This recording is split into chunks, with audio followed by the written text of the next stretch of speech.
નમસ્કાર મિત્રો, સ્વાગત છે તમારું આપણી ચેનલ શેર બજારની માહિતી ઉપર. તો આજે આપણે માર્કેટમાં શું શું થયું છે તેનું એનાલિસિસ કરીશું.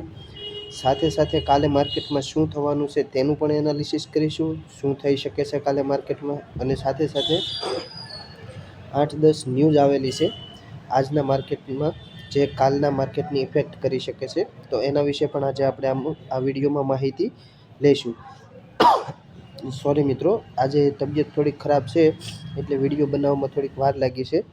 તો આજનો વિડીયો આપણે શરૂ કરીએ. આજે 16 જુલાઈના રોજ બજારમાં રેન્જ બાઉન્ડ ટ્રેડિંગ જોવા મળ્યું છે, એટલે કે માર્કેટ એક જ રેન્જમાં જોવા મળ્યું છે. નિફ્ટી સામાન્ય 5 પોઈન્ટ ઘટાડા સાથે 24,072 પર લગભગ ફ્લેટ બંધ થયો છે, 5-10 પોઈન્ટ નીચે લાલ નિશાનમાં. જ્યારે સેન્સેક્સ ફ્લેટથી થોડોક પોઝિટિવ રહ્યો છે અને ઇન્ડિયા વિક્સ ઘટીને 13.27 પર આવી ગયો છે, જે માર્કેટની અંદર લો વોલેટિલિટી સૂચવે છે. આજે માર્કેટમાં શું થયું? તો બજારમાં આજે બે મોટી તાકાત સામે લડી રહી હતી. એક તો એફઆઈઆઈ અને ડીઆઈએ.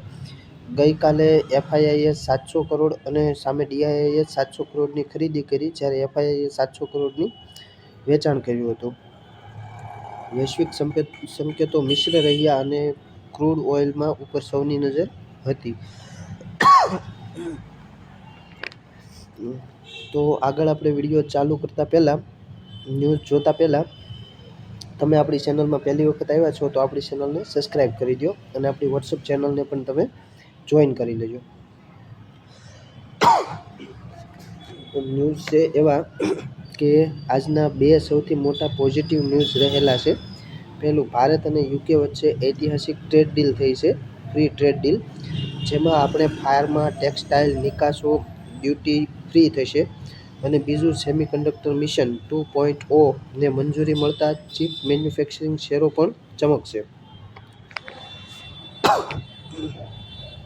સાથે સાથે સોનામાં પણ તેજી જોવા મળી છે.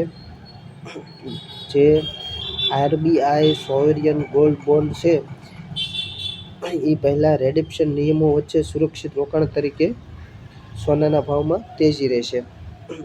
આ રોકાણકારો ઇક્વિટી સામે સોનામાં હેજિંગ કરી રહ્યા છે, એટલે કે લોકો અત્યારે ઇક્વિટીની સામે સોનું પણ ખરીદી રહ્યા છે અને રૂપિયો અત્યારે લો લેવલ ઉપર ગયો છે.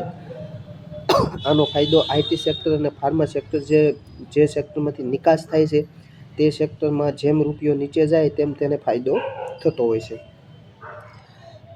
વાત કરીએ આપણે આઈપીઓની, તો સોફ્ટેન ભારતના સબસ્ક્રિપ્શનની, તો પ્રાઇમરી માર્કેટમાં આઈપીઓનો દબદબો છે. સોફ્ટેન ભારત આઈપીઓ અને એસબીઆઈ ફંડ આગામી પ્રાઇવેટાઇઝેશન અને લિસ્ટિંગની ચર્ચાથી રિટેલ સેક્ટરમાં રોકાણ માટે જંગી લિક્વિડિટી ઠલવાઈ રહી છે. એસબીઆઈનો નવો વેન્ચર પ્લાન પણ આવી રહ્યો છે, જે બજારમાં મજબૂત પોઝિટિવ સેન્ટિમેન્ટ આપી રહ્યો છે. ત્રિમાસિક Q1ના પરિણામો પણ આવવાની શરૂઆત થઈ ગઈ છે. જે તે કંપનીના જે કાંઈ પણ ક્વાર્ટર રિઝલ્ટ આવતા જશે તેમ તેની અંદર સારું રિઝલ્ટ હશે તો પોઝિટિવ રહેશે તે સ્ટોક, અને નબળું રિઝલ્ટ હશે તો તે સ્ટોકમાં પ્રોબ્લેમ અથવા તો સ્ટોક નીચે આવતો રહેશે. આ quarter result Pacific company wise આવતું હોય છે, અને ઝેપ્ટો અને બ્લિંકિટ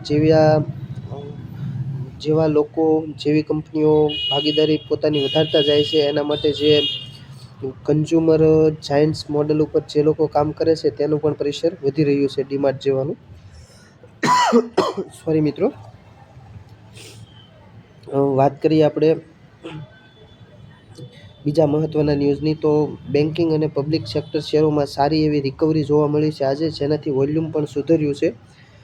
અને ગ્લોબલ ક્યુઝ એટલે કે ગ્લોબલ પ્રોબ્લેમ એ છે કે કાચા તેલમાં ભાવમાં આવતી અસ્થિરતા બજાર પર નજર રાખવા માટે આપણને રોકાણકારોને મજબૂર કરે છે. રેલવે અને ડિફેન્સ પીએસયુ અંગે જો આપણે વાત કરીએ તો એની મજબૂત ઓર્ડર બુક છે અને ખરીદીમાં એક મોકો છે, એટલે કે ઉપરના લેવલથી બહુ સારા એવા તૂટી અને અત્યારે સારા ભાવમાં મળી રહ્યા છે. જ્યારે 10મા ન્યૂઝમાં એફઆઈઆઈની વેચવાલી છે તે ડીઆઈઆઈની મજબૂત ખરીદી અને સપોર્ટ આપી રહી છે અને હવે એફઆઈઆઈ પણ ધીમે ધીમે એક બે દિવસે પોતાની ખરીદી કરતું જાય છે. તો આ પણ એક સારા ન્યૂઝ છે. હવે આવતીકાલના માર્કેટ વિશે આપણે વાત કરીએ તો આવતીકાલના માર્કેટમાં 24,150થી 200 છે તે નિફ્ટીનું રેઝિસ્ટન્સ રહેશે, જ્યારે 24,000થી 24,050 સુધી છે ત્યાં માર્કેટ સપોર્ટ લેશે. એટલે કે જો કોલની અંદર કોલ ખરીદીને કામ કરવું હોય તો 24,000થી 24,050ની વચ્ચે માર્કેટ આવે પછી જ તે કોલ લઈ શકાય. અને જો પી ઉપર કામ કરવું હોય તો 24,150 અથવા તો 24,200થી ઉપર માર્કેટ હોય અથવા તો એની આજુબાજુનું માર્કેટ હોય ત્યારે આપણે પી ઉપર કામ કરી શકીએ, ત્યાં રેઝિસ્ટન્સ છે એટલા માટે. અને બેંક નિફ્ટીની વાત કરીએ તો 58,300 એ રેઝિસ્ટન્સ છે. પીઈમાં કામ કરવાવાળાને 58,300 યાદ રાખવાના, અને જેને કોલ લઈ અને જે લોકો પોઝિટિવ માર્કેટ વિચારતા હોય તે લોકોને 57,500 સુધી માર્કેટ આવે પછી તે સીઈમાં હાથ નાખો, નકર ગરમ પકડાઈ જશે. વાત કરીએ આપણે આજના ટોપ 5 ઘટના કઈ કઈ થઈ છે તો પહેલી છે આપણે ભારત યુકે ટ્રેડ ડીલ છે. પછી ચીપ મેન્યુફેક્ચરિંગ મિશન 2.0 લોન્ચ કરી દીધું છે ભારત સરકારે.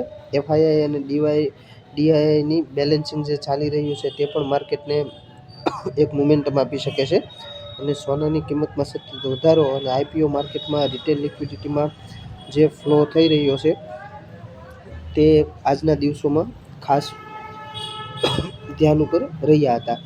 રોકાણકારો માટે આપણે કહીએ તો એમને એક સલાહ છે કે ડરીને સારા શેરને વેચી નહીં નાખતા. જ્યારે આવા માર્કેટમાં કોઈ શેર નીચે આવતો હોય તમારો અથવા તમે નુકસાનીમાં હો તો એસઆઈપીની જેમ ધીમે ધીમે અત્યારે આ માર્કેટમાં તમે ખરીદી કરવાનું ચાલુ કરી શકો છો. અને જો તમને આપણો આ વિડીયો ગમ્યો હોય તો તેને લાઈક કરી દો અને આપણી ચેનલને સબસ્ક્રાઈબ કરી દો. આભાર.